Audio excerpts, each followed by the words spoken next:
I think मेरी screen share हो रही है क्या?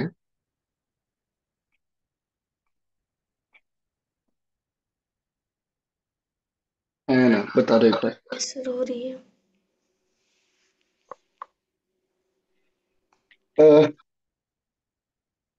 तो नाउ कोऑर्डिनेट के बारे में आप लोग क्या जानते हैं? कुछ भी?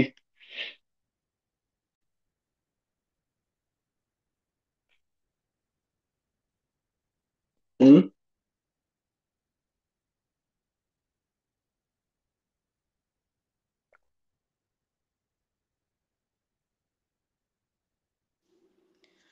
Sir, if we have to like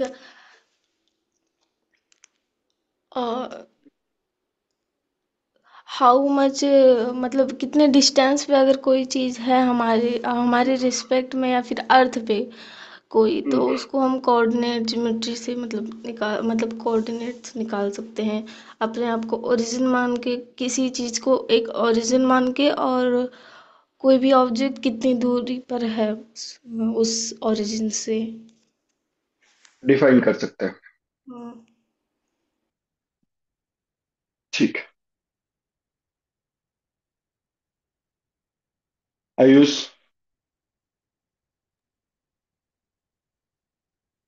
yes sir, मतलब किसी भी पॉइंट को हम किसी पॉइंट के मतलब डिफाइन करने के लिए हमको एक ओरिजिन चाहिए। वो ओरिजिन हम किसी को भी ले सकते हैं।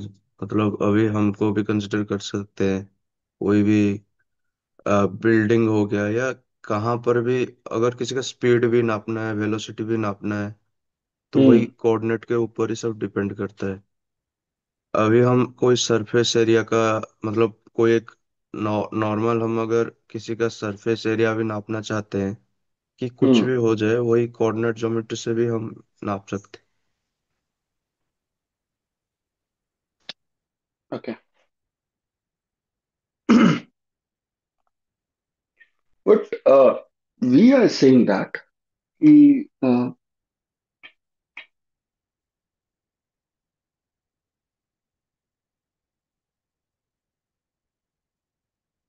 पहले तो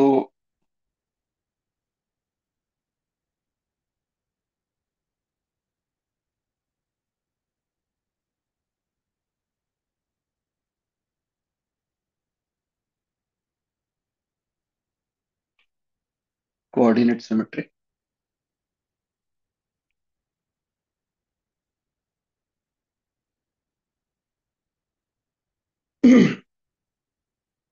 what's the meaning of coordinate? तो पहले तो यही समझिए। और जियोमेट्री के बारे में मुझे नहीं लगता कि मुझे कुछ ज्यादा बोलने की जरूरत है। We are going through geometry course. Geometry का लेक्चर वन ही बता देगा आपको कि क्या है कैसे, है ना। बेसिकली प्रॉब्लम हमारी यहां से शुरू होती है कि अगर केवल प्योर ज्योमेट्री से काम करना शुरू करें तो it's very tough to approach any problem in the sense कि एनी टफ प्रॉब्लम, है ना, in the very easy type things, है ना। तो केवल प्योर ज्योमेट्री से काम करना थोड़ा सा टफ होने लगता है, तो so we use basic techniques. और उसमें ये सब हम धीरे धीरे लेके आए हैं ताकि हमारा काम हो पाए। अब ये बेसिक टेक्निक्स कुछ और नहीं है, ज्योमेट्री के साथ हमने अलजेब्रा को मिक्स कर दिया है।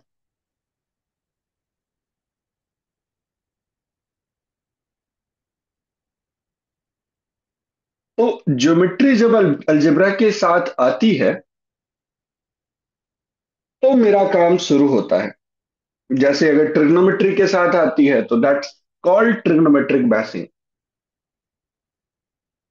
प्रॉब्लम को आसान बनाने के लिए हम अलग अलग तरीके यूज करते हैं। आप लोगों ने जब सिमिलैरिटी पढ़ी होगी, मैंने जो पढ़ाई थी, तो उस टाइम मैंने ट्रिग्नोमेट्रिक फंक्शंस डिफाइन करे थे, याद है आप लोगों को? Yes sir. तो सर ट्रिग्नोमेट्रिक। अलजेब्रा की स्पेलिंग। ओ, सॉरी।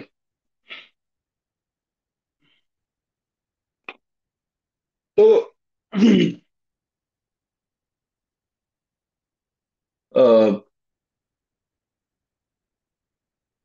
हमने अलग अलग अपने अकॉर्डिंग सुविधाएं बनाए रखी हैं, जिससे कि हमारा काम आसान बने। मोटो यही है। ठीक है। तो कोऑर्डिनेट ज्योमेट्री को लाया इसलिए गया है ताकि हम ज्योमेट्री के प्रॉब्लम्स को आसानी से, जो कुछ क्रिटिकल प्रॉब्लम्स हैं उनको आसानी से हम देख पाए, समझ पाए, है ना? और इनको देखने का एक न्यू पर्सपेक्टिव मिले। आप सभी ट्रांसफॉर्मेशन का मतलब समझ रहे होंगे, है ना? बेसिकली एक प्रॉब्लम का अनदर वे ऑफ थिंकिंग है ज्योमेट्री, और कोऑर्डिनेट ज्योमेट्री, और कुछ नहीं। हाउ कोऑर्डिनेट ज्योमेट्री स्टार्ट्स, ये बहुत इंपॉर्टेंट है।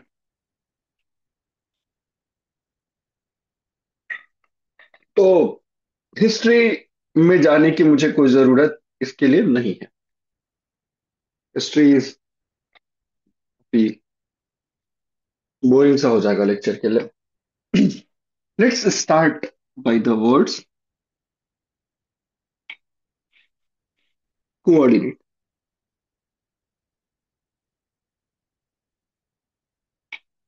तो कोऑर्डिनेट क्या है, बताएंगे आप लोग?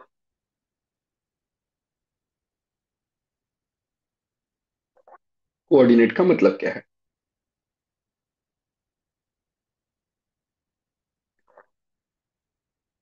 हम्म? सर, जब किसी एरिया को एक सर्टेन डिवाइड कर दिया गया है। एरिया को। हाँ सर। मतलब सर, अगर हम अर्थ के बेसिस में पकड़े तो जो लॉन्गिट्यूड लैटिट्यूड है, हम्म। तो उसमें हम लोग वो अगर होता है तो बोलते हैं कोऑर्डिनेट। मतलब कोऑर्डिनेट क्या है, तो हमें बोलना होता है लॉन्गिट्यूड लैटिट्यूड। इस बेसिस में हम बोल सकते हैं कि किसी एरिया या किसी पर्टिकुलर पॉइंट को ढूंढने के लिए कोऑर्डिनेट को हमें चाहिए। ओके, देखिए, एक लेमैन लैंग्वेज में डिफाइन करना शुरू करें तो असेट। सर रहमान की लैंग्वेज में। रीमैन की लैंग्वेज में नहीं, मैं लेमैन लैंग्वेज बोल रहा था। तो a set of numbers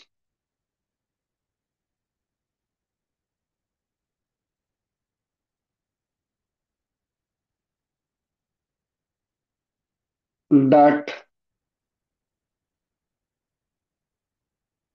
defines the exact location of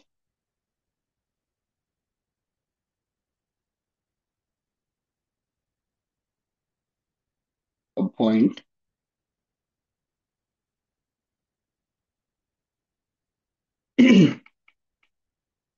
on a plane or space।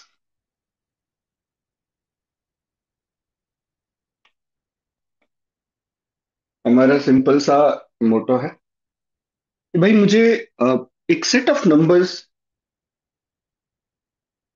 से मुझे किसी पॉइंट की एग्जैक्ट लोकेशन पता करनी है। तो बेसिकली इंपॉर्टेंट है कि भाई वाई पॉइंट, है ना? Y point. आप सभी को पता है कि point is the elementary thing of geometry, है ना? और वहीं से पूरी की पूरी ज्योमेट्री इवॉल्व होती है। ठीक है। तो किसी भी प्लेन में है या किसी स्पेस में है, तो आपको मैंने बता दिया है कि स्पेस दो तरीके के होता है। कौन कौन से?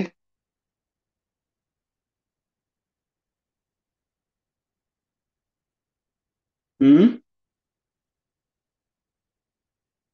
Sir, Euclidean and non Euclidean. बहुत बढ़िया। Ayush, yes sir.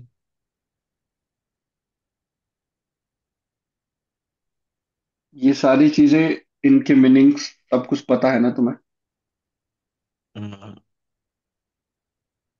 या मैं कवर कर दूं थोड़ा बहुत? मैं थोड़ा कवर कर दीजिए वो क्वेश्चन। ठीक है।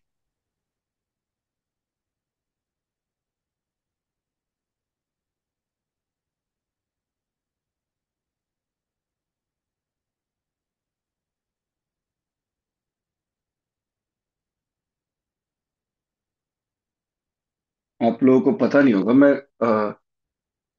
बहुत दिनों बाद, बहुत दिनों बाद इस टाइम पे जग रहा हूँ और मैं पढ़ा रहा हूँ। बहुत दिनों बाद इन द सेंस कि मैं जस्ट पिछले ईयर मॉर्निंग में, दिसंबर में मैं पढ़ाना शुरू किया था, आकाश में जब मैं था। तो इस टाइम पे बेसिकली मैं उठता नहीं। मेरे फ्रेंड को पता है, वो साथ थे तो वो उठा देते थे। अंकित सर साथ में है अभी, मीटिंग में। तो जो लोग ऐसा है कि वो समझ रहे हैं कि भाई नहीं, ठीक है, तो जब मैं, मेरे जैसा आदमी उठ के पढ़ा सकता है, तो पढ़ना चाहिए। आई थिंक सुबह उठ के सबको, कम से कम एटलीस्ट सैटरडे संडे, क्योंकि मैं सैटरडे संडे तो सोने का टाइम है मेरा। ठीक है। तो व्हाट यूक्लिडियन ज्योमेट्री सेज, तो बेसिकली यूक्लिड ने एक पॉस्टुलेट डिफाइन करे। अलग अलग तरीके के पॉस्टुलेट हैं इनके। पॉस्टुलेट्स इन द सेंस की एक्सियम का एक बड़ा फॉर्म जो किसी ने दिया हो, है ना। तो होता यूं है कि यूक्लिड ने पूरी ज्योमेट्री को डिफाइन करने के लिए उन्होंने कम सेट ऑफ पॉइंट्स लिखे और उन्होंने कहा कि इन्हीं सेट ऑफ पॉइंट से काम चल जाएगा। मुझे पूरी की पूरी ज्योमेट्री को अगर डिफाइन करनी है, तो इन सम सेट ऑफ पॉइंट्स को ले लो और इन सभी सेट ऑफ पॉइंट्स से हम पूरी ज्योमेट्री को डिफाइन कर सकते हैं। They are enough. तो उसी में एक पॉस्टुलेट आता है, and we call it as parallel postulate.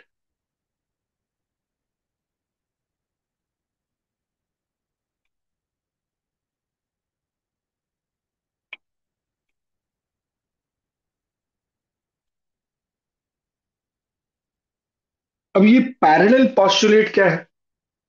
तो पैरेलल पॉस्टुलेट जब भी आपसे कोई बोले, तो व्हाट वी से कि सपोज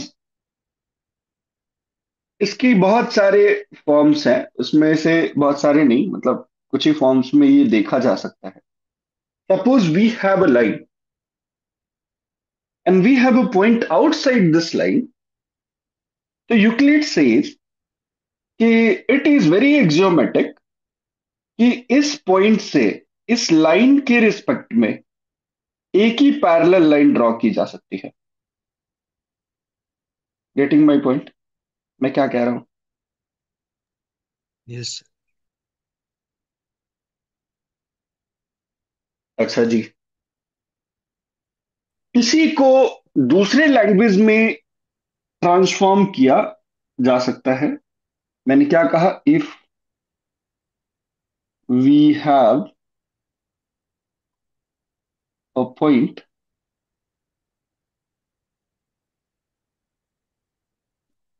एंड अ लाइन, या मुझे ऐसे लिखना चाहिए, a line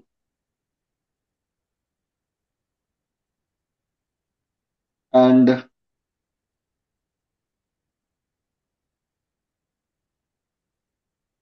a point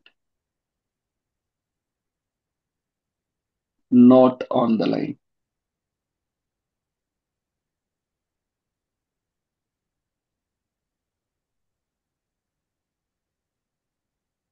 Then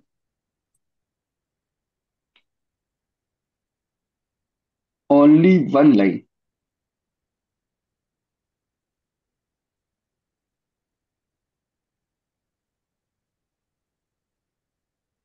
is possible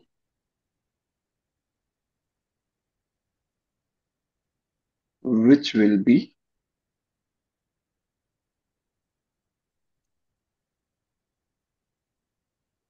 parallel to the given line.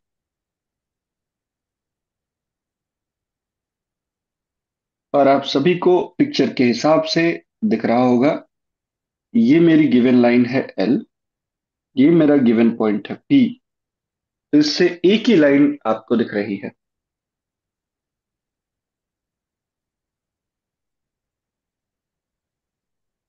इसी पॉस्टुलेट को, another form of this postulate,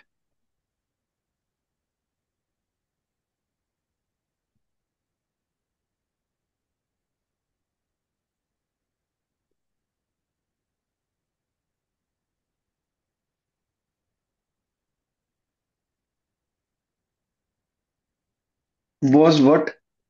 Let me have two parallel lines or two intersecting lines. How Euclid can say, आप सभी ने पढ़ा होगा कहीं ना कहीं, ठीक है। And a random line intersect these two lines. तो मेरे पास दो लाइंस थी, सपोज करो first one is L, second one is M, और इसको कोई लाइन एन इंटरसेक्ट कर रही है at some point P and some point Q. तो अगर these two lines will intersect, these two lines will intersect on the side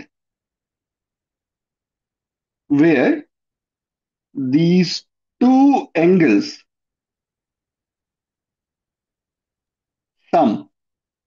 If it is angle P, if it is angle Q, Euclid says that if angle P plus angle Q is less than 180 degree,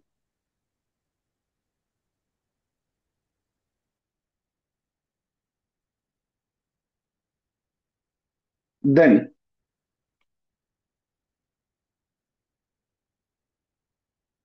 M and L intersect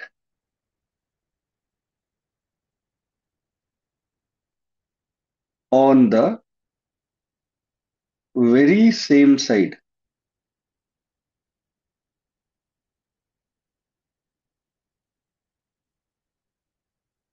of angle P and angle Q.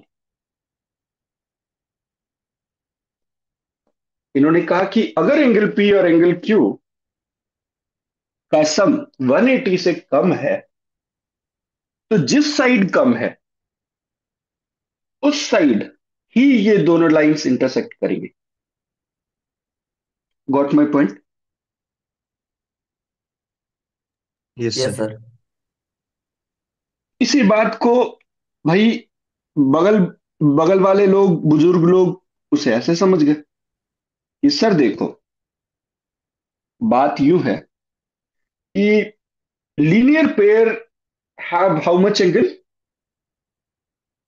180 180, is it so? Yes sir, 180। तो इसका मतलब है कि अगर ये angle are है और अगर ये एंगल एस है, तो डू यू कैन थिंक कि अगर angle P plus angle Q plus angle R plus angle S कर दिया जाए, तो it will come out to be how much? 360। 360 degree. तो अगर angle P plus angle Q 180 से कम है,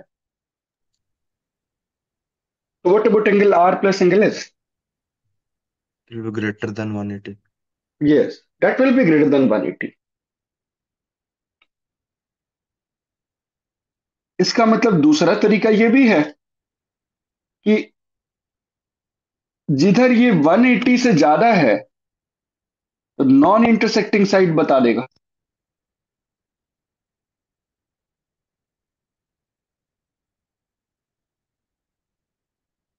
तो बेसिकली यूक्लिड इस एक्सियम के थ्रू ये भी कहने की कोशिश कर रहे हैं, but when Euclid says that आपको पता चल गया कि angle P plus angle Q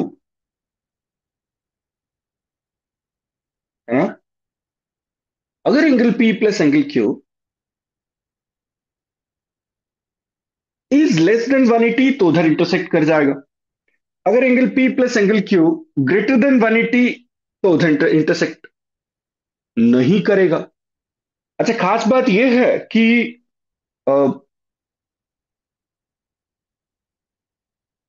angle P plus angle R plus angle Q plus angle S overall will come out to be 360 degree. 360 से ज्यादा भी व्हाट? 720 आएगा तो चारों का सम। लीनियर पेयर नहीं बनेगा मतलब फिर। नहीं नहीं, मैं क्या कह रहा हूं ध्यान से समझिए। M and L are lines, is it so? Yes sir. तो ये वाला एंगल तो पक्का 180 ही बनना है। Yes sir. और ये वाला एंगल भी पक्का 180 बनना है, तो इसका मतलब इन चारों एंगल का सम तो पक्का 180 आना है। 360। 360। थ्री अरे सिक्सटी मतलब 180 plus 180 overall is going to be 360, है ना? यस। तो मैंने कह दिया कि if M and L don't intersect each other, एक साइड ऐसी पॉसिबल है, मैंने कहा कि उस साइड इंटरसेक्ट नहीं कर रही है, it means what? Angle R plus angle S will be what? अच्छा, ग्रेटर देन ये भी 180। मैं कर दे, ग्रेटर देन और इक्वल टू 180 कर ले। तो angle R plus angle S less than 360 degree.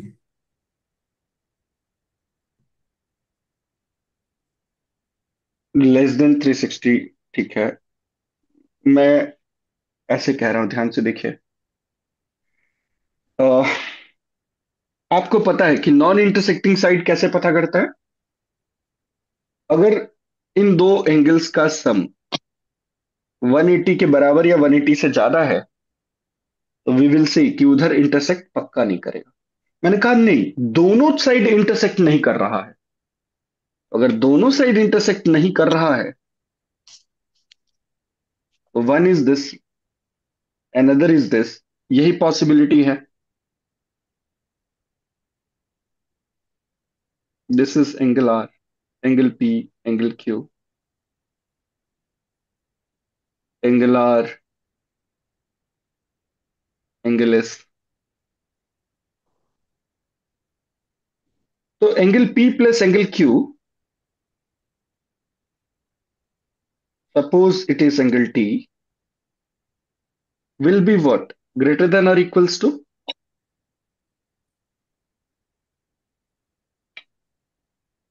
180, आया ना? हाँ angle sir. R plus angle S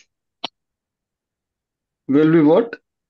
Suppose angle U, it is greater than or equals to 180. But what I have कि angle T plus angle U is how much? 360। तो what it implies कि अगर 360 attain करना है तो angle T will have to be 180. And you also one.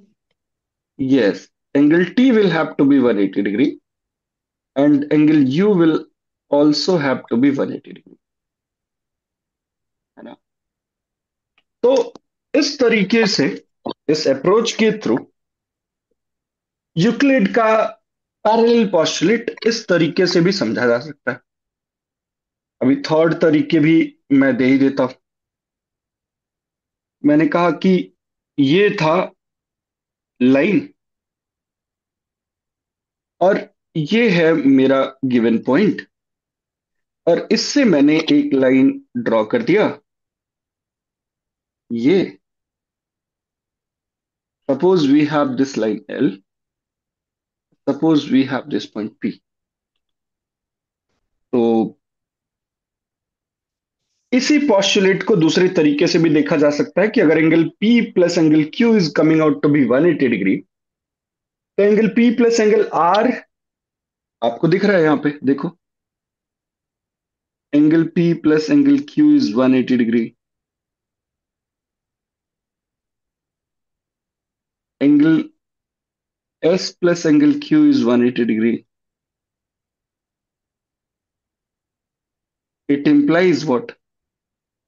Angle P equals angle S, है ना? बताओ भाई, यस सर, यस। ऐसा हो जाएगा? तो इसका मतलब अल्टरनेट इंटीरियर्स सेम होंगे, बेसिकली कहने का मतलब यह है। और यूक्लिड का ही पैरेलल पोस्टुलेट इस तरीके से भी बोला जा सकता है कि भाई, if two lines L and M are parallel, then if P is the transversal, then alternate interior angles will be same and vice versa. तो इसी पोस्टुलेट को मैं अब थोड़ा ग्रेटर लॉजिक्स देने वाला हूं। If it is angle 1, then it will come out to be angle 1, है ना? Yes. If it is angle 2, then this angle will come out to be angle 2. If yes it sir. is angle 3, तो अगर parallel postulate work करता है, sir मतलब हम जो भी ट्रायंगल से ना ट्रायंगल 180 देन प्रूफ कर सकते हैं। प्रूफ कर सकते हैं, या उसी का एक फॉर्मेट है, उसी बात को कहने का दूसरा तरीका है। हम्म। तो एंगल 1 प्लस एंगल 2, कभी भी जब कभी भी ट्रायंगल बनेगा प्लेन में, तो इन तीनों का सम पक्का कितना आएगा? 180 डिग्री। और ये आपको दिख रहा है कि किसी ट्रायंगल के इंटीरियर एंगल का सम 180 डिग्री आ रहा है। बहुत सही बात मेरे को समझ में आई कि भाई, पैरेलल पोस्टुलेट को अगर समझना है तो इन तीन तरीकों से हम समझ सकते हैं। या तो एक फिक्स कोई लाइन, गिवन लाइन दे दी, और उसके फिक्स नॉट फिक्स, कोई एक गिवन लाइन दे दी, हर एक लाइन जो भी स्पेस में है, और कोई बाहर कोई पॉइंट है तो उससे इस लाइन के पैरेलल एक ही लाइन ड्रॉ करी जा सकती है। दूसरा ये तरीका है। एंड थर्ड, अगर उस प्लेन में कोई ट्रायंगल फॉर्म हो रहा है, तो ट्रायंगल के इंटीरियर्स का सम कितना आएगा? 180 डिग्री। क्लियर है? यस। अब व्हाट दिस ज्योमेट्री सेज, कि भाई साहब, हर जगह ऐसा नहीं होता है।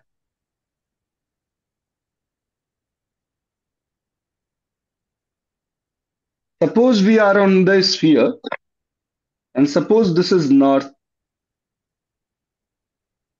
right? और मैंने ये डिफरेंट डिफरेंट ड्रॉ कर दिए साउथ। तो आपको पता है कि this angle is how much?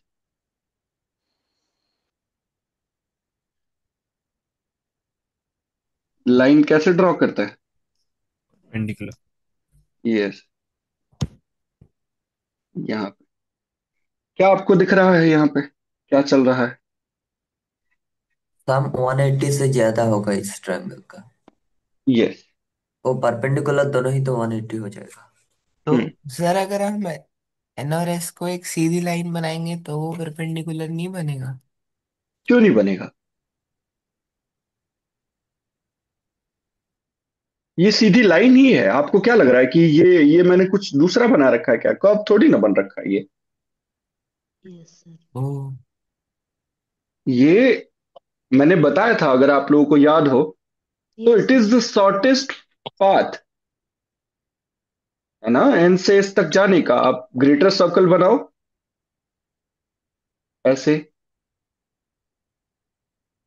है ना। हाँ ये सर। रहा ग्रेटर सर्कल। ग्रेटर सर्कल का मतलब जो स्फीयर का सेंटर कंटेन करता हो, ऐसा सर्कल बनाओ। तो वो जो पाथ होगा एन से एस तक का सर्कल का, जो पार्ट, सेकंड वाला या फर्स्ट वाला, जो भी आप मान, तो that will be called the line. तो लाइन का कॉन्सेप्ट ये है कि shortest distance between two points, basically.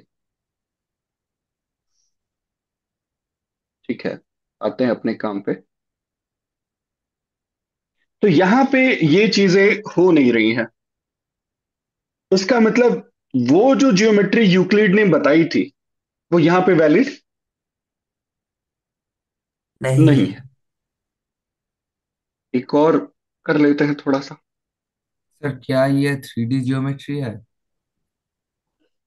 हाँ, कह सकते हैं, बट थ्री डी ज्योमेट्री, तीन डायमेंशंस आपको दिख ही रहे हैं यहाँ पे।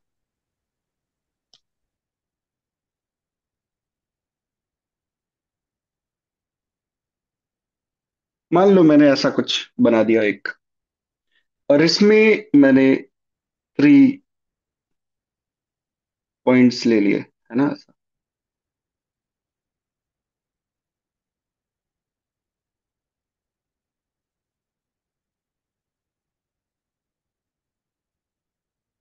और ये मैंने एक ट्रायंगल बना दिया।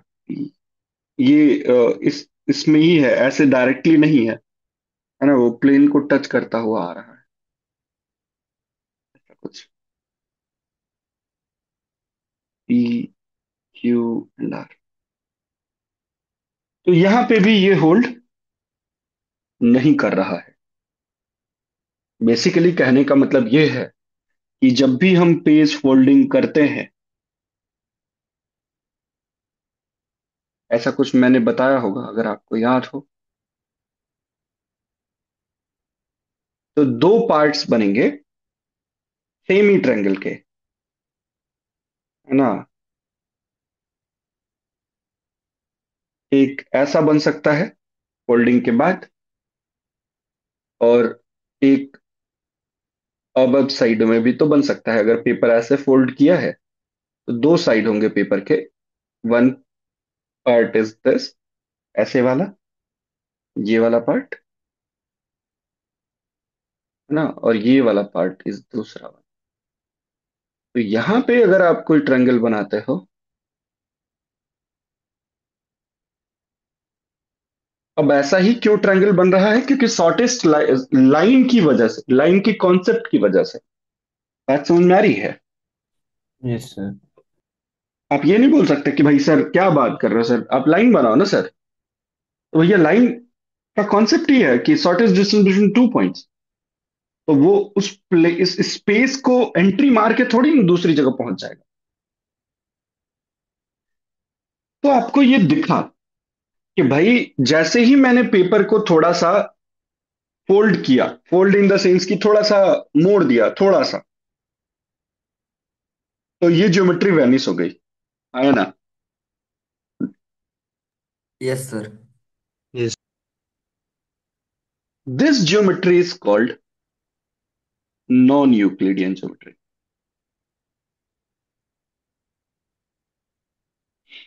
और इस स्पेस को हम क्या बोलते हैं?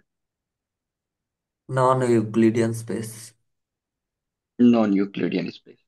तो दो बातें आपको क्लियर हो गई कि जहां पे कोई ट्रायंगल बनाए और उसके इंटीरियर एंगल का सम 180 हो जाए, यूक्लिडियन स्पेस है वो। और ऐसा स्पेस जहां पे ऐसा नहीं हो रहा है, that is non Euclidean space, है ना। और नॉन यूक्लिडियन में भी दो तरीके की ज्योमेट्री, एक स्फेरिकल एंड एक हाइपरबोलिक। वो दिख रहा है आपको, एक ऐसे वाले पार्ट से, है ना, और एक एक ऐसे ऐसे वाले तरीके के स्पेस पे, और एक ऐसे वाले तरीके के स्पेस। दो तरीके की ज्योमेट्री, हाइपरबोलिक एंड स्फेरिकल। तो वो अलग अलग चीजें हैं, बट स्पेस के बारे में समझ में आ गया। Yes sir. तो जहां पे पैरेलल पोस्टुलेट वर्क करेगा उसे हम बोलेंगे यूक्लिडियन ज्योमेट्री, और जहां पे if not working, if not then non Euclidean.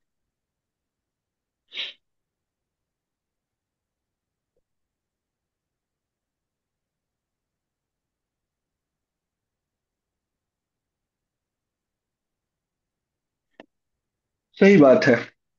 But हम पढ़ने क्या जा रहे हैं? हम एक प्लेन पढ़ने जा रहे हैं। प्लेन का मतलब आपको समझ में आ गया कि मैं ऐसे ही लेमिना की बात कर रहा हूं ना। मैं कोई नॉन यूक्लिडियन में नहीं जा रहा। मैं सारा का सारा बात कहाँ करने वाला हूँ? यूक्लिडियन में। तो यूक्लिडियन ज्योमेट्री की बात करने जा रहा हूँ। सर आप जो भी कोऑर्डिनेट पढ़ाओगे वो यूक्लिडियन में पढ़ाओगे। हाँ, सारा का सारा यूक्लिडियन ज्योमेट्री से एसोसिएटेड होगा। इसका मतलब आपको समझ में आ गया कि मैं कोई ट्रायंगल बनाऊंगा तो वो क्या क्या होगा। उसके इंटीरियर एंगल के सम 180 होंगे, सारे पैरेलल पोस्टुलेट वर्क करेंगे, तो सब कुछ होगा जो होना था। एक पॉइंट एंड एक फिक्स रेडियस से एक सर्कल बनेगा, है ना। बहरहाल, अब स्पेस का सबसे प्राइमरी एलिमेंट होता है, and that is called, spleen का सबसे प्राइमरी एलिमेंट है कौन? Point। पॉइंट। तो इसका मतलब अगर मुझे किसी स्पेस को लिखना है,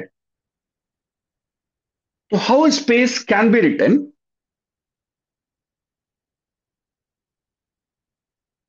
we can say set of points, है या ना? सिंपल, कि भाई आप स्पेस, अच्छा खास बात, मैंने कलेक्शन ऑफ पॉइंट्स नहीं बोले, मैंने बोले set of points. Set of points का मतलब है कि वो पॉइंट जिस भी तरीके से लिए गए हैं, they are well defined. Clear है क्या? Yes sir. तो सर मतलब कोई, हाँ हाँ मतलब ये जो प्लेन है वो छोटे छोटे पॉइंट्स का एक पूरा वो है। हाँ, कलेक्शन, और वो भी वेल डिफाइंड। अब कोई बोले कि सर क्या ये स्पेस नहीं है? आपके हिसाब से तो ये भी स्पेस है। तो yes, I am saying it, this is also a space. ये चार केवल पॉइंट्स हो जाए, है ना, ऐसा स्पेस केवल जिसमें ये चार पॉइंट्स रहते हो, this is also a space. मेरी बात समझ में आ रही है? ये sir. Yes sir. Sir well defined आपने बोला, वेल डिफाइंड मतलब कि हम्म। मतलब हमने इसको वेल डिफाइंड कैसे कर रखा है। देखो, वेल डिफाइंड जब भी वर्ड्स यूज हो, तो इस बात का मतलब होता है कि कोई एम्बिगिटी नहीं आ रही है। वेल डिफाइंड का मतलब क्या होता है?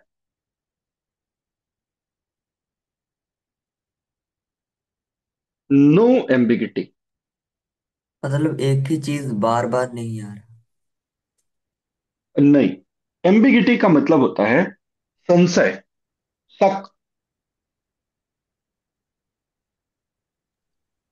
सर मेरे हम को इस किसी बात, भी स्पेस को हम मतलब आपने जो अभी स्पेस मेंशन किया, चार पॉइंट्स हम्म आपने उसको डिफाइन किया, तो मतलब हम्म, ऐसे फिक्स रहते हैं कि कितने पॉइंट्स हम उसको डिफाइन कर सकते हैं, या फिर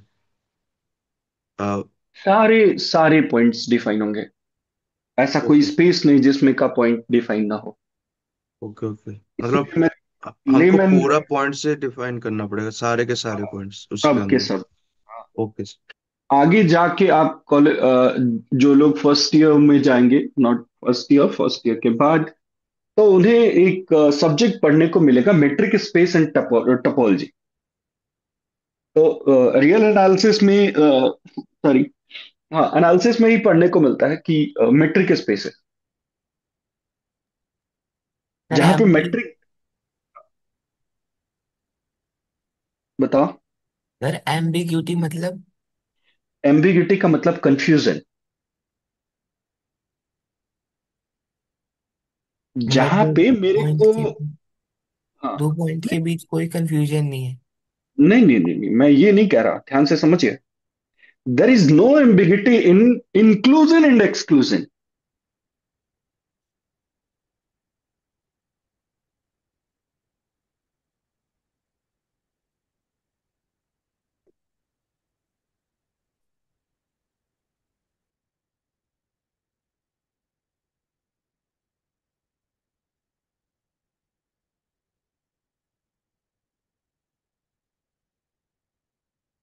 कि ये पॉइंट मेरे स्पेस में रहेगा कि नहीं रहेगा, इस बात में मेरे को संशय ना हो। या तो ये पॉइंट रहेगा, या तो ये पॉइंट नहीं रहेगा। सिंपल सी बात। इसे बोलते हैं वेल डिफाइंड होना।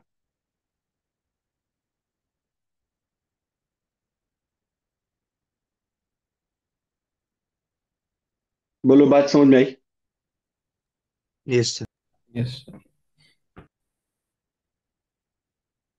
तो ये है वेल डिफाइंड का मतलब। सर या तो वो पॉइंट रहेगा या नहीं रहेगा। हाँ, मैं पॉइंट को देखते ही पहचान जाऊंगा कि ये मेरे स्पेस में आएगा कि नहीं आएगा। इस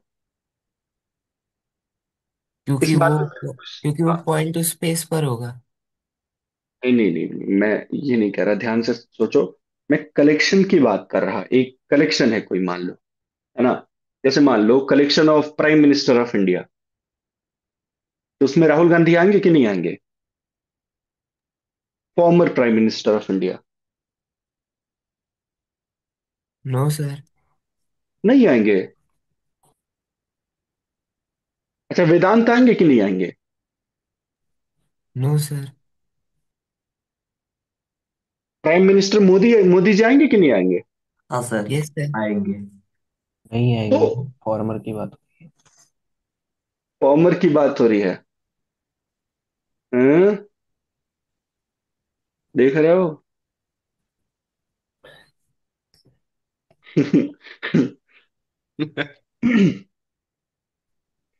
अ, आपने, अ,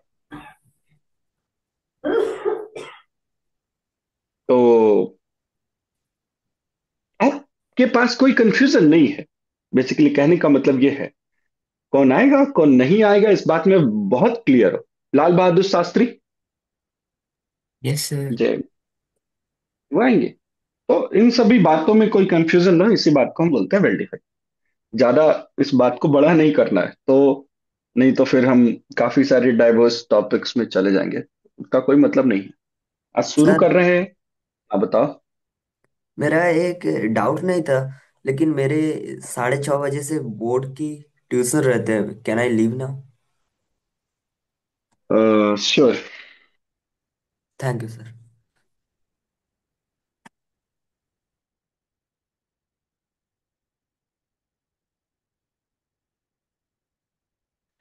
ठीक है, लेट्स गो फॉर दिस। तो आपको ये बात समझ में आ गई कि सारे स्पेसिफिक पॉइंट्स होंगे। अब अ, इनको मुझे एक नंबर देना है। अभी मैंने स्पेस को डिफाइन करा है क्या? Set of points. तो आगे जाके मैं बात करूंगा कि सेट का मतलब क्या होता है। बेसिक आप सभी को आइडिया है ना, सेट क्या होता है? आयुषी?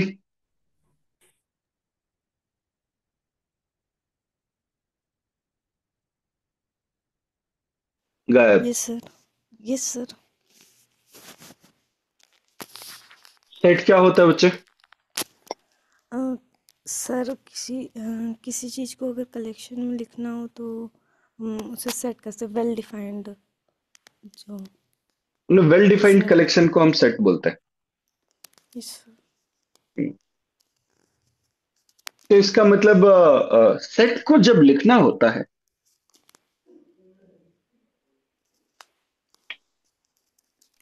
तो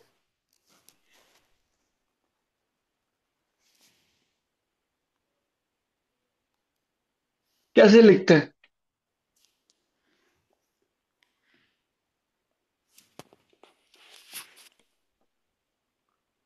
सेट को लिखने का एक प्रॉपर मेथड है।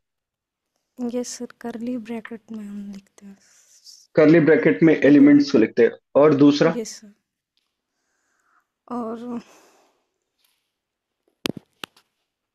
सर दूसरा है कि सपोज हमने एक एलिमेंट ले लिया, मतलब hmm, suppose X X is such that it's greater और equal to 6 and less than 2।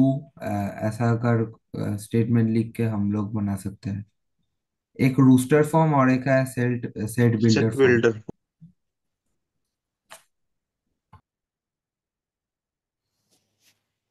देखिए इसीलिए मैं बोलता हूं कि मैथ्स को मैथ्स के नजरिए से देखना शुरू कीजिए। पहला तो होगा कि टाइप ऑफ एलिमेंट लिखना है आपको, किस तरीके के लोग आएंगे। बात समझ में आ रही है? और दूसरा कि रूल बुक क्या है। अगर आप कह रहे हो कि वेल डिफाइंड है तो रूल बुक क्या है? मतलब rule book in the sense कि rule for making the collection.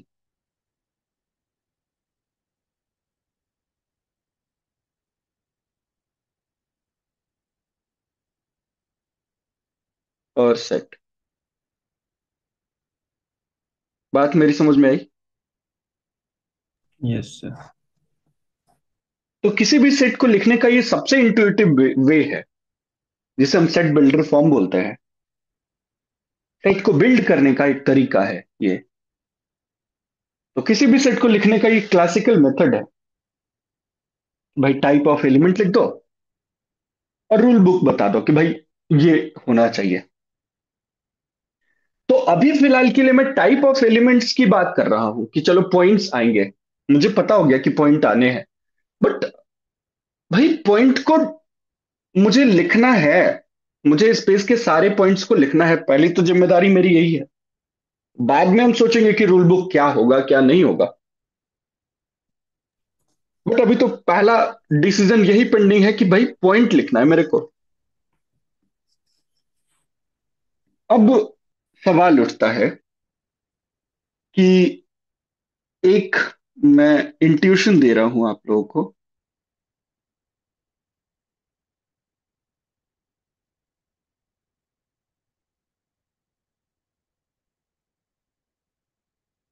If we can go from one point to another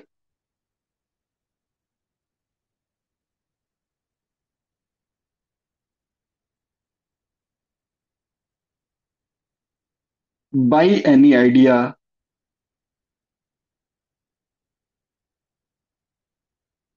और लॉजिक,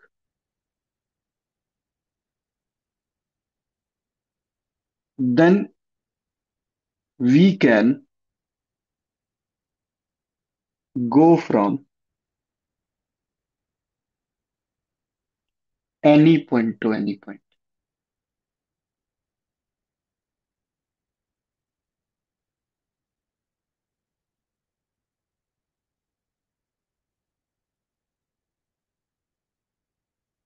अगर कोई स्पेस सिमेट्रिक है तब मैं ये बात कर रहा हूं, है ना? तो एक सिंपल सा इंट्यूशन है कि भाई एक पॉइंट से अनदर पॉइंट। इसको बेस्ट एग्जांपल से आप ऐसे समझो कि घर का एक लड़का है ना, और वो बाहर निकलना सीख गया। गलती से वो राम के घर था, मतलब राम अपने घर था या वेदांत अपने घर था, और वो गलती से इस बात को जाना सीख गया कि मोहन के घर चला गया, वो गलती से चला गया मोहन के घर, तो he can go to any घर। हाँ या ना? मैथ्स में हम ऐसा मानते हैं। अरे हाँ ना? तो मैथ्स में हम ऐसा नहीं मानेंगे कि भाई यस सर। अगर अगर रोहन के घर चला गया तो उसके पाँव जम जाएंगे अगर मोहन के घर जाना होगा तो। मैथ्स के पास कोई वो नहीं है, क्या बोलते हैं, शुद्ध लैंग्वेज में बोले तो पक्षपात करने की कोई टेंडेंसी नहीं है, डिस्क्रिमिनेशन टाइप का कुछ नहीं है। तो सबसे सेक्युलर मैथ्स है, कह सकते हैं, सेक्युलर बोल सकते हैं, नहीं छोड़ो ये सब बेटा। तो let's move on to the topic. तो बेसिकली मुझे एक पॉइंट से दूसरे पॉइंट तक जाने अगर सीख गया मैं, तो मेरा काम हो जाएगा। अच्छा देखो, एक और बात, एक वर्ड आता है जिसे हम बोलते हैं बेसिस। क्या बोलते हैं? बेसिस। बेसिस। ये क्या होता है बेसिस?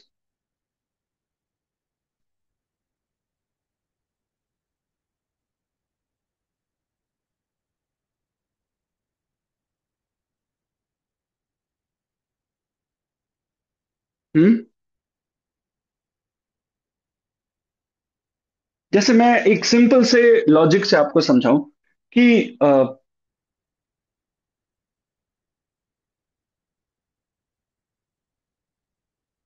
किसी चीज को या किसी स्पेस को बनाने वाले लोग,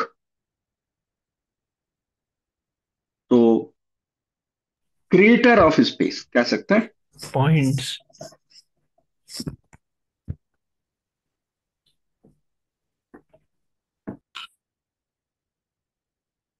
अब ऐसा तो कभी हो नहीं सकता कि भाई किसी स्पेस को बनाने वाले लोग, किसी स्पेस को बनाने वाले लोग मतलब वो पूरी की पूरी, अगर कोई कोई कंपनी है फॉर एग्जांपल, तो कोई कंपनी उन्हीं के नाम पे देखी जाएगी, या कोई कंपनी उन्हीं के नाम से रिप्रेजेंट करी जा सकती है। अभी भी नहीं समझ में आ रहा है तो ऐसे समझिए कि अभी मैं बताऊंगा कि यहां पे कैसे आप समझ सकते हैं। क्रिएटर ऑफ स्पेस, तो सबसे पहले अगर मुझे इस स्पेस के बारे में जानना है, पॉइंट्स को जानना है, तो मुझे कहाँ जाना पड़ेगा कि भाई इसका क्रिएटर कौन है, उससे एक बार बात कर लेते हैं, है ना? बिना उसके कैसे पॉसिबिलिटी है कुछ भी कुछ कर देना, मेरे हाथ में तो कुछ है नहीं। तो मैं मिला क्रिएटर ऑफ स्पेस से। अब जैसे ही मैं मिला, तो उसने कहा कि देखो भाई, अगर तुम्हें एक पॉइंट से दूसरे पॉइंट पे जाना है, तुम ये चाहते हो, तो यू विल हैव टू से कि आपके पास रास्ते होने चाहिए। आप पहले तो बताओ कि चलोगे कैसे। तो मैंने कहा देखो यार, एक और वर्ड कॉइन कर लेते हैं। अब भाई क्रिएटर ऑफ स्पेस बोल रहे हैं तो कॉइन कर ही लेते हैं। तो क्रिएटर ऑफ स्पेस ने कहा कि देखो भाई, मैं तुम्हें एक चीज देता हूं, अस्त्र देता हूं, जैसे मैं बोल रहा हूं क्या,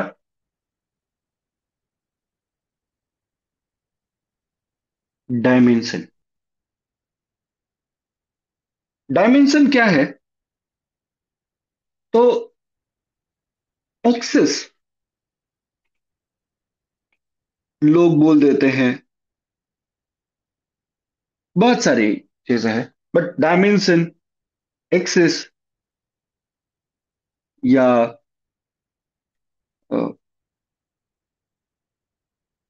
एक शुद्ध लैंग्वेज में बोले तो अलाइन, पैरेलल टू विच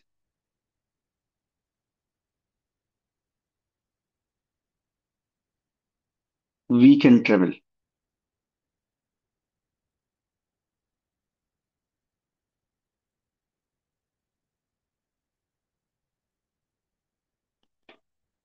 पर उसने कहा कि भाई देखो, मर्जी का है, मैंने आपको बस इंट्यूशन दे दिए। क्रिएटर ऑफ स्पेस के पास पहुंचा, उसने कहा कि देखो भाई, लो, ले जाओ डायमेंशन। जैसे इंसान भगवान के पास पहुंचा तो उन्होंने कहा कि लो भाई, बच्चा ले जाओ।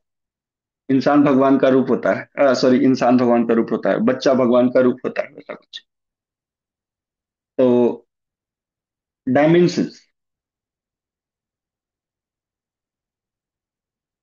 डायमेंशंस क्या है कि जिनके पैरेलल आप मूव कर सकते हो वन पॉइंट टू अनदर,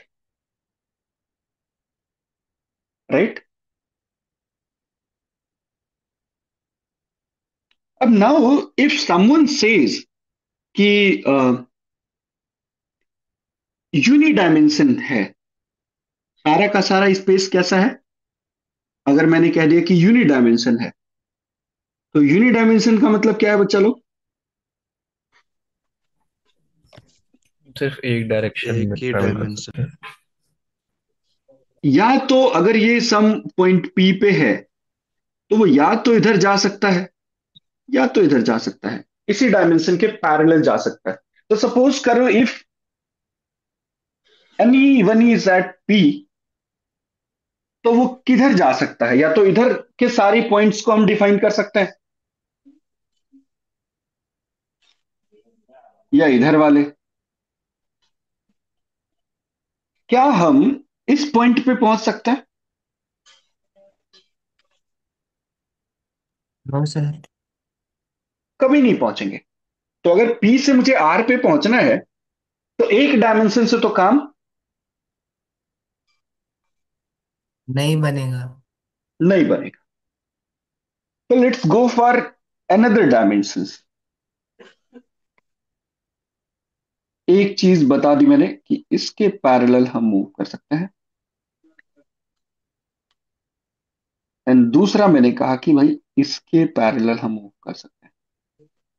दूसरी लाइन लेके आ गया। अब भाई इसके पैरेलल तो दूसरी वाली लाइन लेके आ नहीं सकता था, क्योंकि उसके पैरेलल तो भाई मूव कर ही सकते हैं, आया ना। तो रिपीटिंग नहीं होना चाहिए, है ना, क्रिएटर है भाई वो, और उसके साथ खिलवाड़ ठीक नहीं है। बात समझ में आई? सर रिपीटिशन मतलब किसका आपने रिपीटिशन? जैसे जैसे मान लो कि मैंने कहा कि दूसरी वाली लाइन भी ऐसे हो गई, ऐसे ले लिया मैंने, तो हम इसके पैरेलल तो पहले से ही मूव कर सकते थे। तो मुझे पैरेलल लेने का कोई इंट्यूशन नहीं है, मतलब पैरेलल लेने का कोई चांस ही नहीं बनता। बात समझ में आई? एक यस। ही रास्ता, वो सेम डायमेंशन बोला जाएगा, वो अदर डायमेंशन नहीं बोला जाएगा बेसिकली। तो लेट्स मूव ऑन, कि मैंने एक सम थीटा एंगल पे कोई दूसरी लाइन ले ली, और मेरे पास इंटेंशन ये है कि अब मैं इन्हीं दोनों के पैरेलल मूव कर सकता हूं।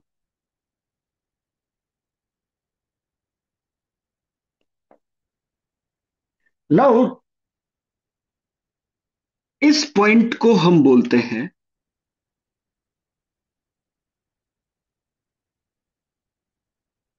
रेफरेंस पॉइंट, जहां से हम सब कुछ को देखना शुरू कर रहे हैं। इसी पॉइंट को मैथ्स की लैंग्वेज में we can say origin. Clear है क्या? मैथ्स बहुत साइंटिफिक है, मैथ्स बहुत साइंटिफिक है कह रहे हैं, साइंस बहुत मैथेटिक है, ऐसा बोलना चाहिए, बट लिव इट। तो मेरे पास ओरिजिन है। ओरिजिन मतलब जहां से हम चीजों को देखना शुरू करेंगे। ठीक है, डन। अब यस। बताओ कि क्या मैं आर पॉइंट पे पहुंच सकता हूं? तो आप शर्त वही है। प्लेन के किसी भी पॉइंट पे पहुंच सकते हैं। अब इस प्लेन के किसी भी पॉइंट तक पहुंचा जा सकता है या नहीं पहुंचा जा सकता है? पहुंचा जा सकता है। पहुंचा जा सकता है, इन्हीं दोनों पैरेलल रास्तों में के टर्म्स में। समवन विल से, सर देखो, आप एक काम करो, आप सर इसके पैरेलल इतना मूव कर जाओ सर, और इसके पैरेलल आप इतना मूव कर जाओ सर।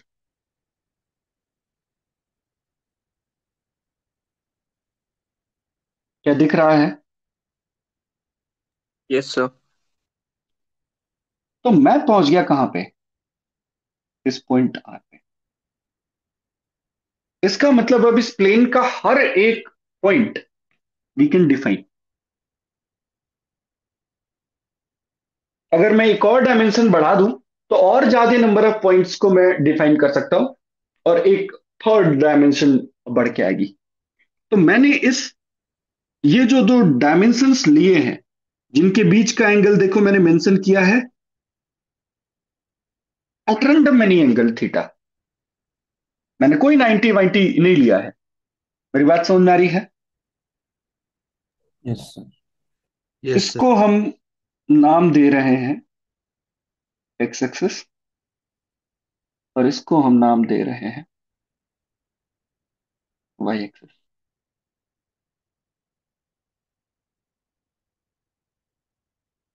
तो सपोज आई एम सेइंग कि आपने वेक्टर्स में पढ़ा होगा, इस डायरेक्शन का नाम रख देते हैं आई कैप, इस डायरेक्शन का नाम रख देते हैं जे कैप। जिन्होंने नहीं पढ़ा वो घबराएंगे नहीं। तो अगर मुझे आर पॉइंट को डिनोट करना है तो what else we need? Suppose मैंने कहा कि आप 2 एक्स में चले जाओ और 3 वाई में चले जाओ, तो व्हाट मे हैपन? तो बगल वाला सोचेगा सर 2 इधर चले जाओ, 3 इधर चले जाओ। 2 इधर चले जाओ सर,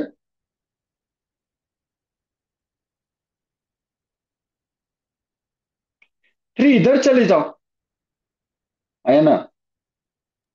यस सर। 2 इधर चले जाओ, 3 इधर चले जाओ। इसका मतलब एम्बिगिटी आ गई किसी पॉइंट तक पहुंचने में।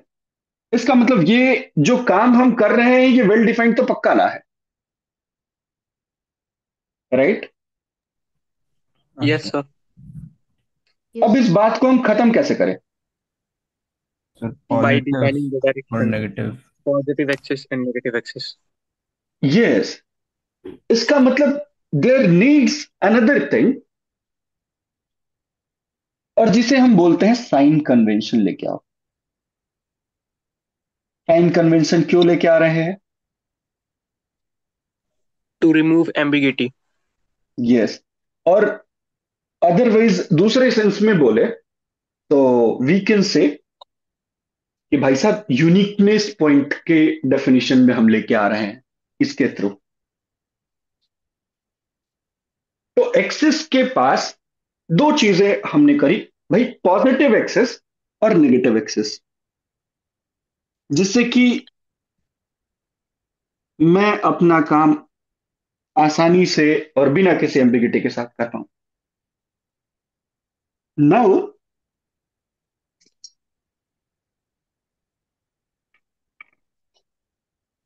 अब मैंने कहा कि आर को कैसे डिनोट करें। तो समवन में से कि सर देखो, आप x number in I cap direction चले हो या एक्स डायरेक्शन चले हो,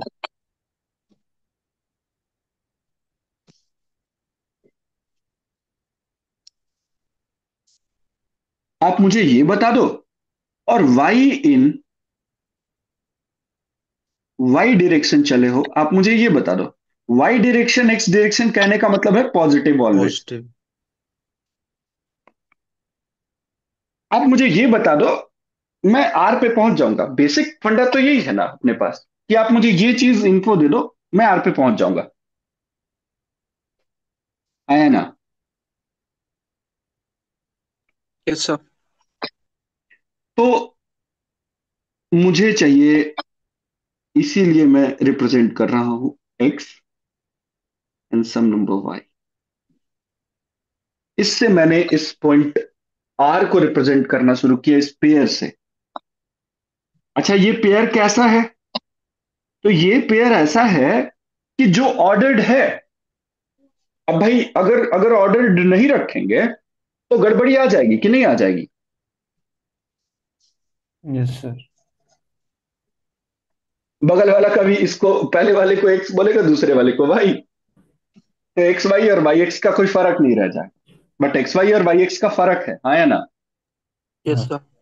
तो वो ऑर्डर मैटर करेगा, इसीलिए इस पेयर को हम बोलते हैं ordered pair.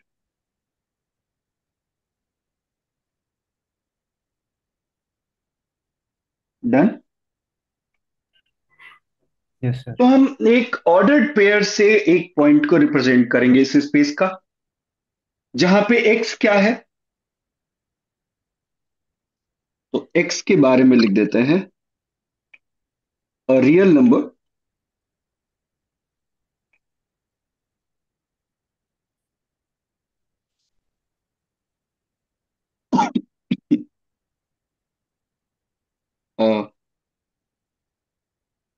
Which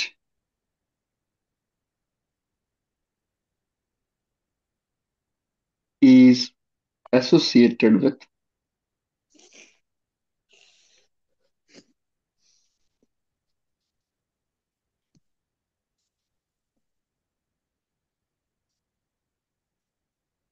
the distance parallel to what?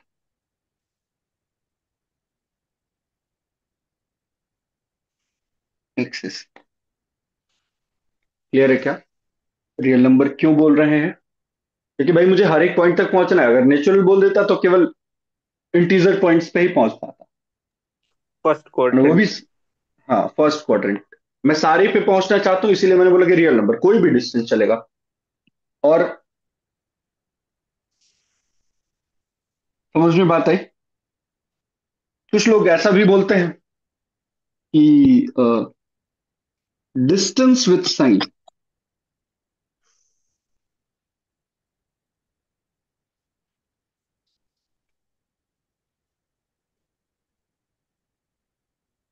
Along X axis. Along X axis मतलब क्या है? Positive parallel to X. Parallel to X axis, that's what we mean.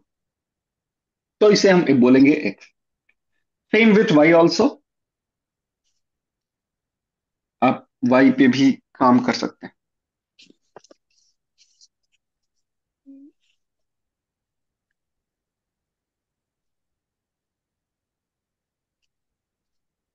तो यहां तक मेरी बात आप सभी को समझ में आ गई। हेंस जब भी हम किसी पॉइंट एक्स वाई को लिख रहे हैं, तो you will ask what are the important points?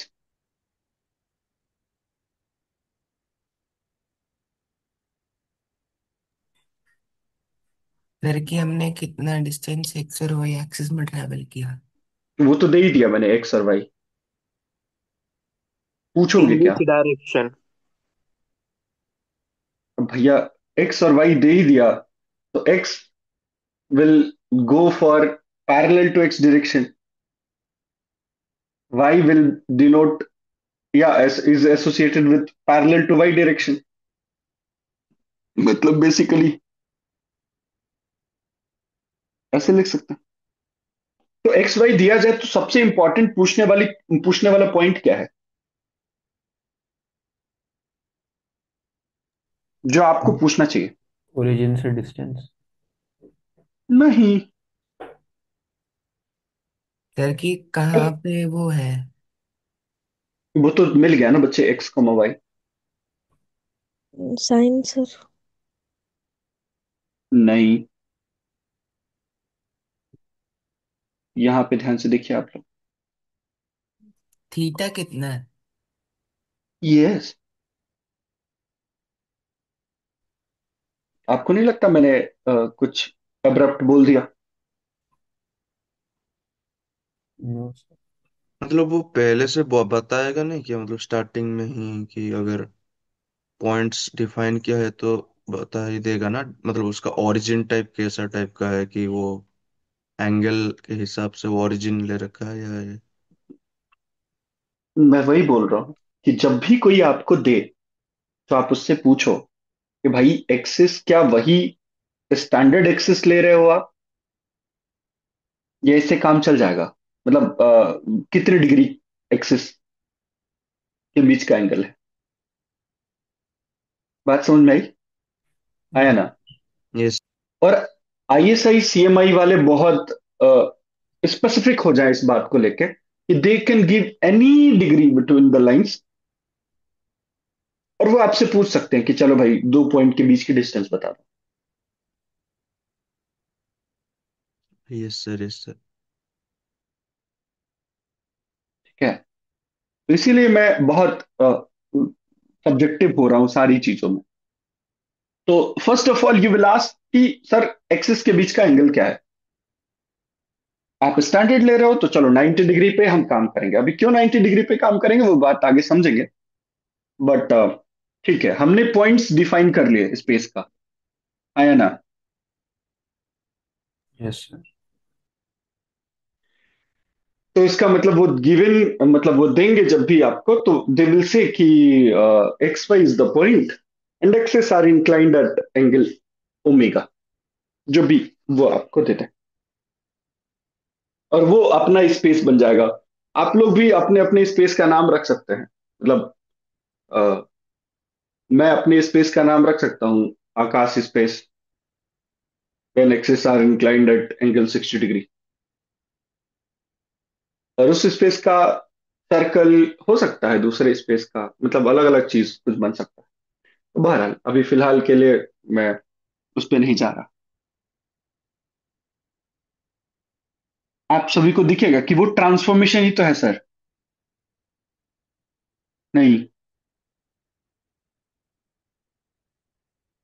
एक स्पेस का कोई पिक्चर दूसरे स्पेस का कुछ भी बन सकता है। तो we will cover over that बाद में, एंड में नहीं, जब रोटेशन एंड ओरिजिन शिफ्टिंग पढ़ेंगे तो वहां पढ़ेंगे। तो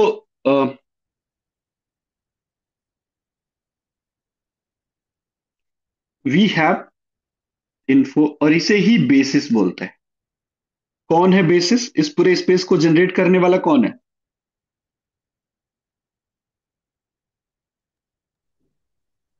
सर हम्म आप। ये देखो। The अरे, angle between the two axes. कह सकते हैं, बट इस स्पेस के हर एक पॉइंट को लिखा किसके टर्म में जाएगा? सर उसका एक्स और वाई एक्सिस एक्स और यस, वाई कोऑर्डिनेट। एक्स और वाई, मतलब एक्स एक्सिस के पैरेलल और वाई एक्सिस के पैरेलल के टर्म में। तो ये जो दो लोग हैं इस स्पेस के क्रिएटर हैं, और इन्हें हम बोलते हैं बेसिस ऑफ दिस स्पेस। बगल वाला कहेगा कि क्या बात कर रहे हो सर, हम इसी स्पेस का बेसिस हम इसको मान सकते हैं। देखो ना सर, सेम स्पेस को इस बेसिस के तौर पे भी क्रिएट करा जा सकता है सर।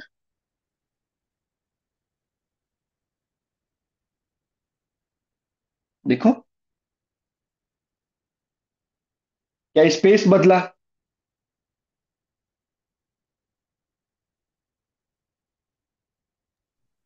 नो।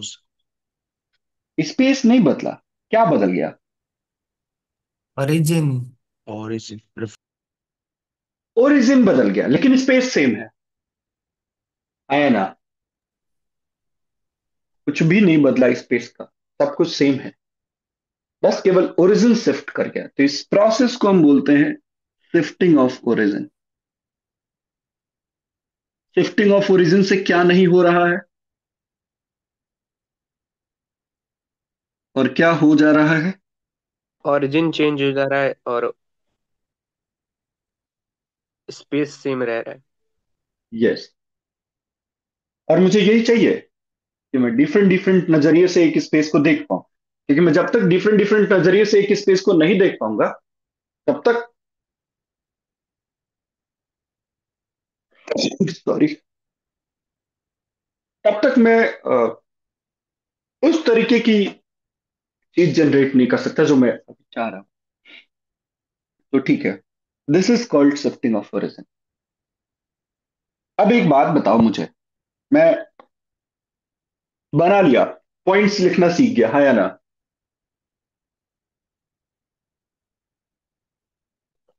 अरे हाँ ना? Yes yes sir. Sir.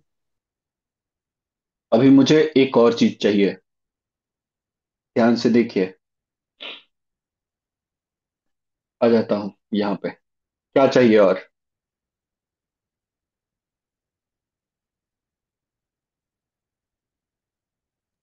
Sir, हम्म, रूल बुक। रूल बुक चाहिए भाई मेरे को। तो कैसे बनाए रूल बुक अपना?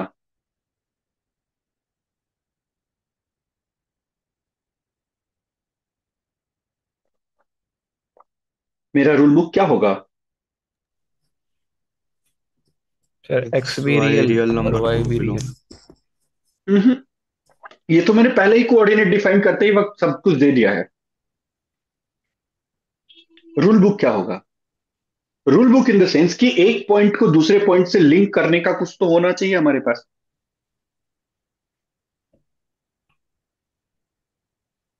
है ना? How we will link up one point with another?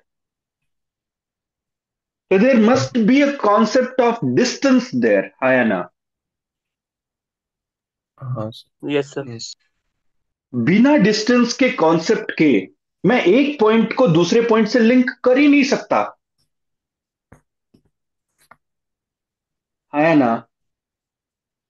We must have a concept of distance in the space. इसका मतलब मुझे यह भी पता होना चाहिए कि भाई दो पॉइंट के बीच की डिस्टेंस चाहिए मेरे को, and that is actually called metric of the space. Measurement कैसे करेंगे हम स्पेस, इस स्पेस में? बात समझ में आई, आया ना? सर आप एक बार फिर से बता दोगे? मैंने कहा कि दो लोग हैं इस स्पेस में, अब उनको एक साथ इंटरेक्ट कराएंगे तो उस टाइम सारा मेजरमेंट कैसे होगा? और आपको पता है कि इस स्पेस में सबसे इंपॉर्टेंट सा मेजरमेंट कौन सा है? Length, distance. तो हम डिस्टेंस को किस तरीके से डिनोट करेंगे? बात समझ में आई? जिसे हम बोलते हैं मेट्रिक। मापने का पैमाना क्या होगा? बात समझ में आई, आया ना? और सर वो डिस्टेंस आप कोई से भी डिस्टेंस की बात कर रहे हो? हाँ, हम जनरल डिस्टेंस की बात कर रहे हैं कि जनरल डिस्टेंस डिफाइन करने आना चाहिए। मतलब हर स्पेस में ये अलग अलग होगा? हाँ, हर एक स्पेस में ये अलग अलग होगा। मैं अपने तरीके का स्पेस बना सकता हूं डिस्टेंस का फॉर्मूला चेंज करके।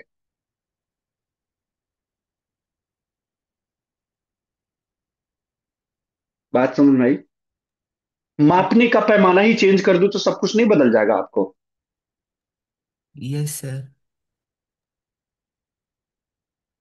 ठीक है, मेरे ऑब्जेक्ट सेम है बट मापने का पैमाना अलग कर दिया मैंने। उन दोनों को इंटरेक्ट करना कराने का मेथड मैंने चेंज कर दिया, and that's what we call metric. तो we must have the metric of space, measurement करने का तरीका। तो मुझे डिस्टेंस का कॉन्सेप्ट होना चाहिए इस स्पेस में, and now we are defining distance between two points.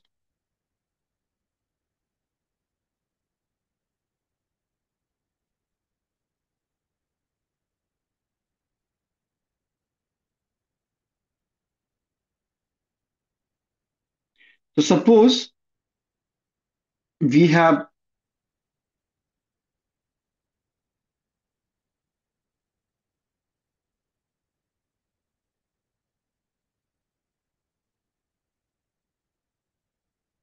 these two axes at angle omega,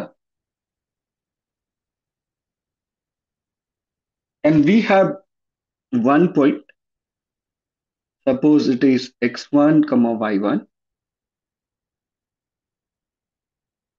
P. Another point is there, x2, y2.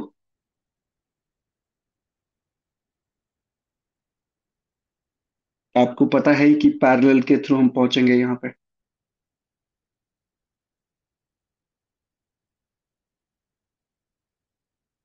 नहीं।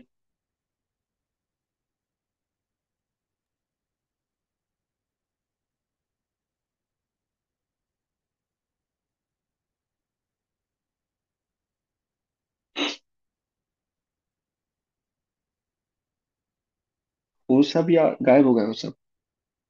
यस सर है। Yes sir. This one is x1 and this one is what? y1. y1 This one is what? x2 x2 and this one is y2.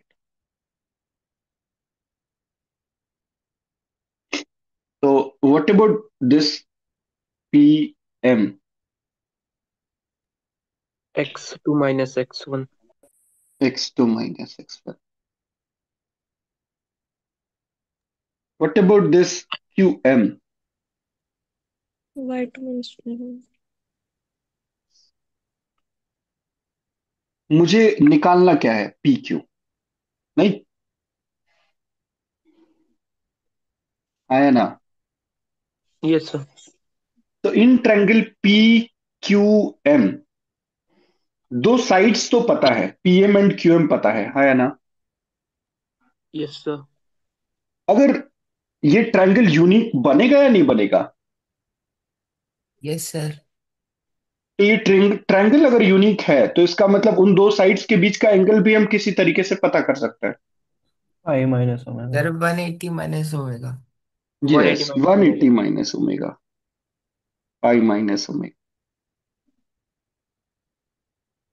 इसका मतलब मैं D लिख सकता हूं। कैसे? Yes sir, cosine rule. cosine rule. Cosine rule. आप लोगों को याद होगा कि मैंने बताया था कैसे डी लिखते हैं। तो what about P Q square is equal to x2 minus x1 का whole square plus y2 minus y1 का whole square plus 2 times of x2 minus x1 y2 minus y1 what cos pi minus omega. Pi minus omega and hence pq square will come out to be x2 minus x1 का whole square plus y2 minus y1 का whole square minus of 2 times x2 minus x1 y2 minus y1 cos omega. Is it so? है ना? Yes sir. तो मेरे पास distance का formula, मैं थोड़ा sir ऊपर -2 आएगा ना PQ² वाले लाइन में। Hmm thank you so much.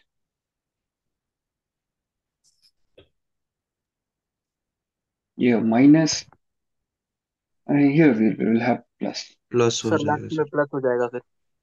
Sir cos आपने पाई वहाँ पे माइनस लास्ट में theta cos is omega cos. लिखा है। क्या क्या? आपने वहाँ पे लास्ट में कॉस ओमेगा लिखा है। हाँ, cos omega. cos pi minus omega is cos omega, minus cos minus omega. Cos omega. ठीक है। अनकोन। हाँ सर। समझ में आ रहा है ये कैसे है? हाँ सर। ठीक है। तो we have the concept of distance now. और अब मैं मेरे एक्सिस के बीच का एंगल दे दो और दो पॉइंट बता दो उस स्पेस का, आपको दिख रहा होगा कि सब कुछ कितनी यूनिकनेस के साथ, मैथ्स कितनी यूनिक है, कितना मतलब ब्यूटीफुल सारा कुछ है, सब कुछ बहुत ऑर्गेनाइज्ड है। Let's move on to our standard access.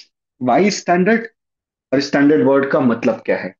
तो you have a what we should say homework, know the meaning of standard first.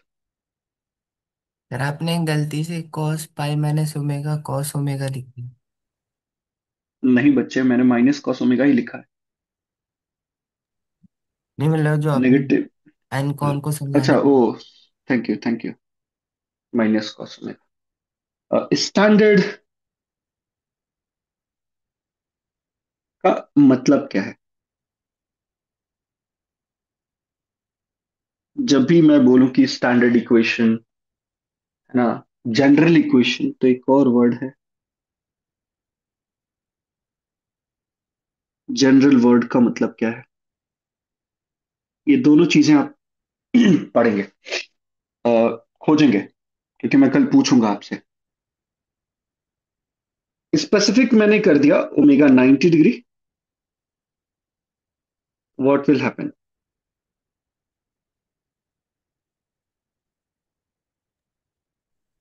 90 is equal to 0। cos 90 0, तो cos 90 मतलब we have created what? x2 minus x1 whole square plus y2 minus y1 whole square in under root.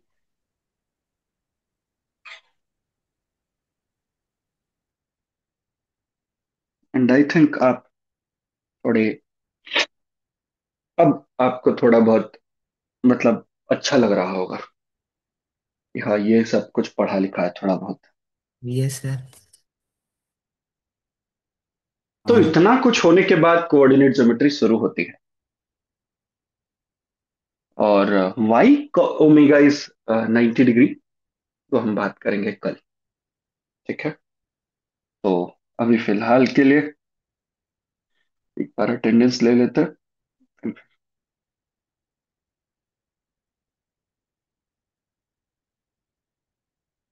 Sir हमें कल standard और general का मतलब पढ़ के आना है। यस,